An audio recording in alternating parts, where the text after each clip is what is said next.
Oh, ada ayam hutan lah kat sini.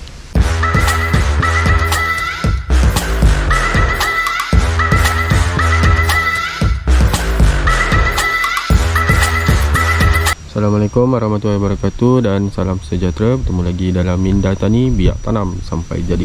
Terlebih dahulu saya ucapkan terima kasih pada kawan-kawan yang subscribe. Yang belum subscribe, anda bolehlah untuk subscribe dan tekan loceng ya, bagi mendapat notifikasi video terbaru saya. Baiklah, vlog kali ni saya nak kongsikan kepada kawan-kawan. Sekejap lah, pusing lah.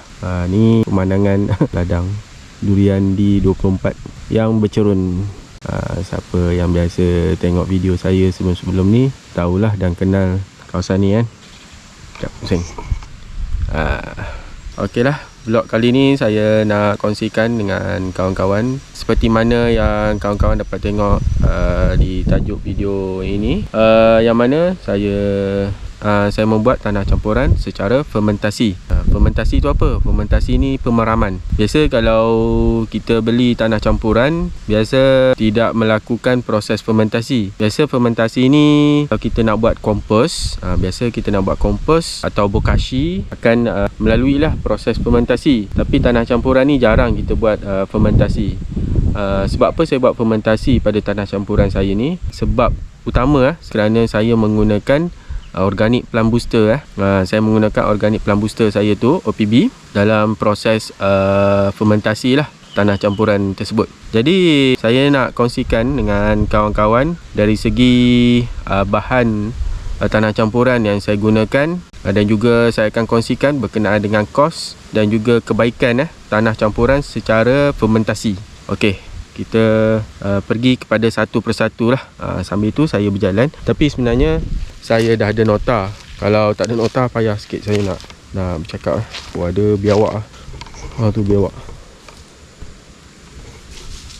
Baju. Baju jadi berlari. Kadang-kadang kalau di semak-semak ni kena hati-hati kan kawan-kawan. Yang mana ada kebun ladang tu, faham-faham lah. Sambil-sambil saya kongsikan dengan kawan-kawan, saya pusing-pusing di ladang ni.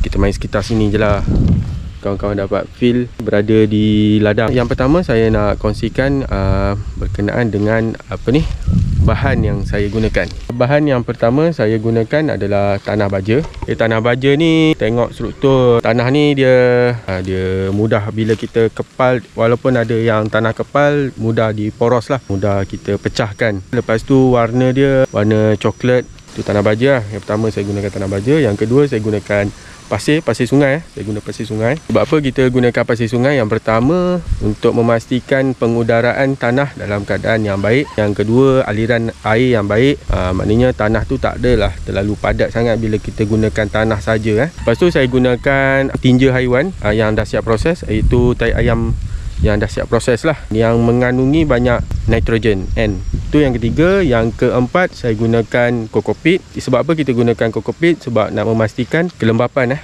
pada tanah campuran kita lah, media kita ni. Lepas tu saya gunakan satu jenis tanah. Campuran tanah ini mengandungi banyak EM, iaitu effective micro. Ada beberapa lagi lah organic metal, lebih kurang hampir 99.9% organic metal. Lepas tu kelembapan moisture dia lebih daripada 29% lah untuk menyimpan kelembapan. Di samping kokopit yang kita gunakan tadi tu, membantu lagi untuk kecekapan media kita nak menyimpan air kelembapan. Yang terakhir, saya gunakan organic plant booster saya, OPB tu lah.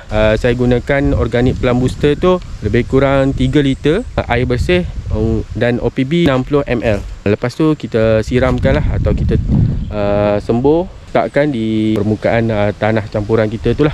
Kalau melibatkan kos tanah baja ni saya kena tengok nota lah, kadang saya lupa juga. Kos yang saya bagi ni, kos untuk 1 kilo bahan-bahan tu semua kalau dicampurkan dia akan jadi 1 kilo lah. Untuk tanah baja, kos untuk tanah baja harga dia lebih kurang RM 26 sen untuk satu lah, untuk satu nisbah. Tapi kalau kita buat 3 3 kuantiti, maknanya kena darab dengan 3 lah. Lepas tu pasir pun sama, 26 sen untuk satu nisbah satu. Lepas tu kita ada tanah campuran saya tu yang warna hitam tu, yang saya sebutkan tadi ada EM tu harganya RM1. Lepas tu kokopit saya letak dalam 22 sen. Lepas tu tai ayam yang dah siap proses saya letak RM1.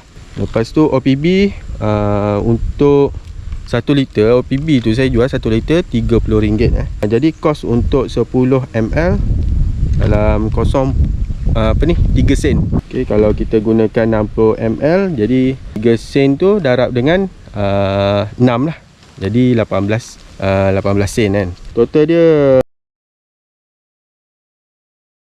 jadi kos ni tak termasuk dengan kos buruh, kos tenaga, kos minyak, dengan kos air kos air bersih, kita tak termasuk yang itulah. Dan juga kos plastik sungkupan untuk proses fermentasi, tu tak termasuk lah.